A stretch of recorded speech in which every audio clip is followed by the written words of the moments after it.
Mithridates was born into fear. He was still a boy when his father was murdered, poisoned at a banquet, it's believed. His mother, a queen with sharp ambitions, took power quickly. But young Mithridates vanished for a time, slipping through palace corridors like a ghost, hiding in forests, caves, and the company of shepherds. He ate wild herbs, slept with a dagger under his tunic, always listening, always watching. Over time, a strange idea took root in him. If poison had killed his father and threatened his own life, could he not make himself immune? Could he not prepare his body against every substance meant to bring him harm? And so, a young king-to-be began an experiment on himself. As the years passed, Mithridates returned to power, not as a boy, but as a king cloaked in knowledge and suspicion. He ruled from Sinope, a city perched by the Black Sea, where the salt air mingled with the scent of scrolls and laboratory herbs. He surrounded himself with scholars, physicians, and herbalists. His court became a living experiment. Each day he consumed small doses of poisons, arsenic, hemlock, belladonna. His meals were tested by servants. His goblets were made of special materials. He even bathed in concoctions believed to draw out toxins. He created a universal antidote, Mithridatism, a complex brew of dozens of ingredients. It was said he was now immune to everything, a man untouchable by death itself, but not untouchable by life. Despite the poison, the antidotes, and the laboratories, Mithridates led a surprisingly human life. He was a lover of the arts. He spoke many languages, perhaps over 20. His court spoke Persian, Greek, Parthian, Armenian. He dined on dates, figs, and roasted lamb, and enjoyed the company of musicians. His robes were embroidered with gold thread, his gardens filled with myrtle and laurel. His empire expanded, fiercely, proudly. He clashed with Rome more than once, and won more than once too, but Rome remembered, and they would come again. In the quiet nights between battles, he would walk his terraces under the stars.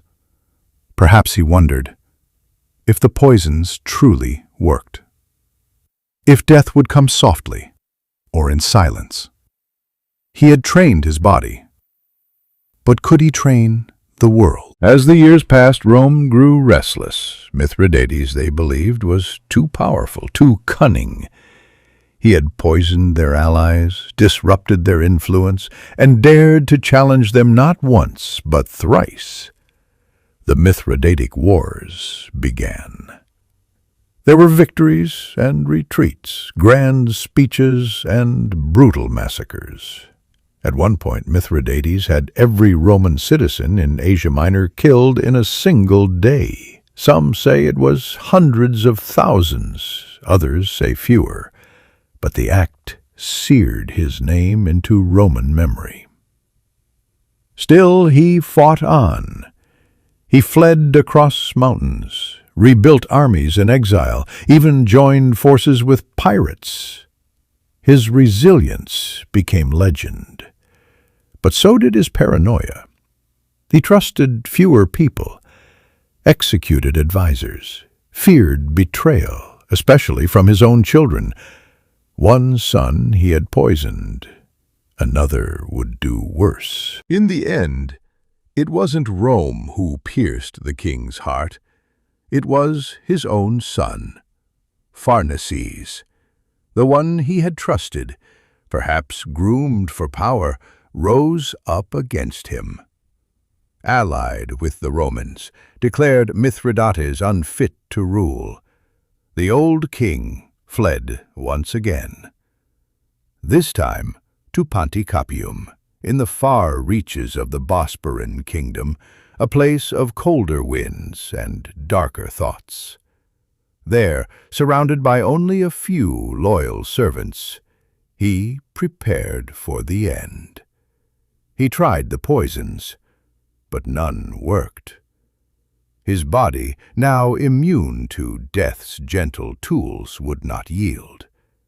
It is said he begged his guards to kill him. They refused. In the end, Mithridates was forced to ask a trusted warrior to run him through with a sword.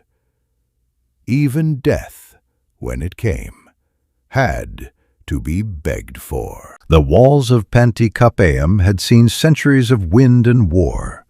This cold, wind-swept city, at the edge of the known world, was where Mithridates sought sanctuary, though he knew in his heart that sanctuary no longer existed. The sea below was dark and restless. The towers above echoed with memories of betrayal.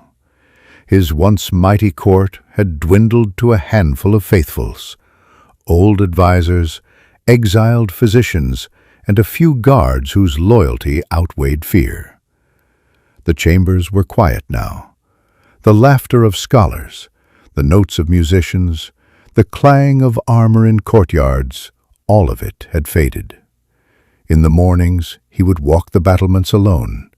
In the evenings, he wrote letters to no one. He dictated edicts for a kingdom that no longer obeyed.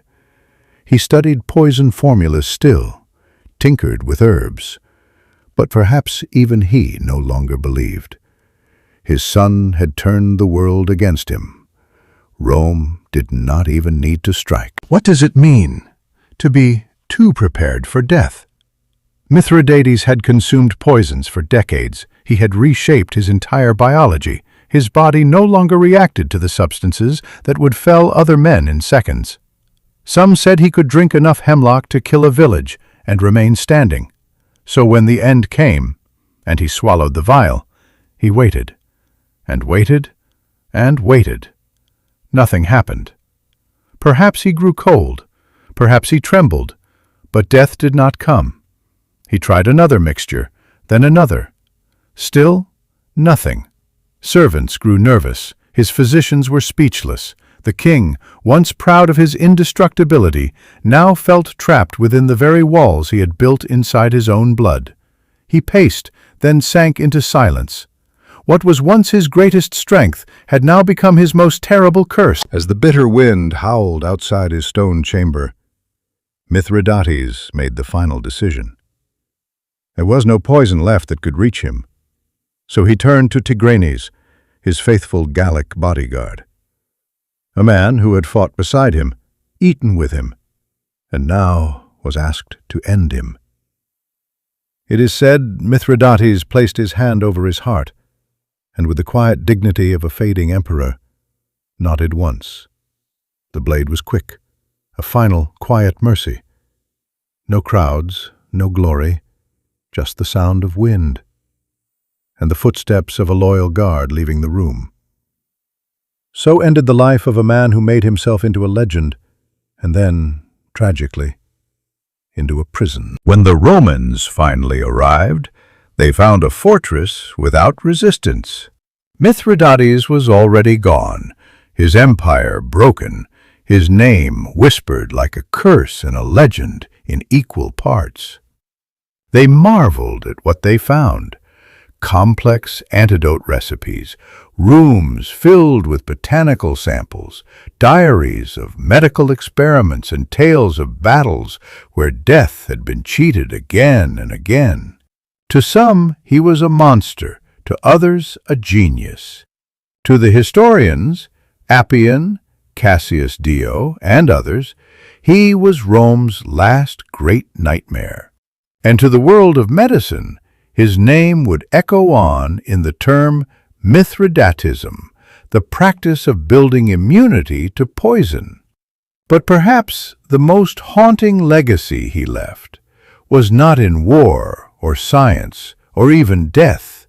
It was the quiet lesson that sometimes the walls we build to protect ourselves can one day keep us from peace. Tonight, as you rest beneath the gentle weight of sleep, know that Mithridates VI is no longer alone. He walks now among the silent kings of history, the ones who dared to defy death, who believed in their own invincibility, and who learned, in the end, that surrender is sometimes the truest kind of strength. Let the sea winds carry him into dreams. Let the candles of the past flicker low, and let your own thoughts drift now, gently, as you sleep like the scholars of Sinope, the warriors of Pontus, and the quiet watchers of forgotten lands. Good night.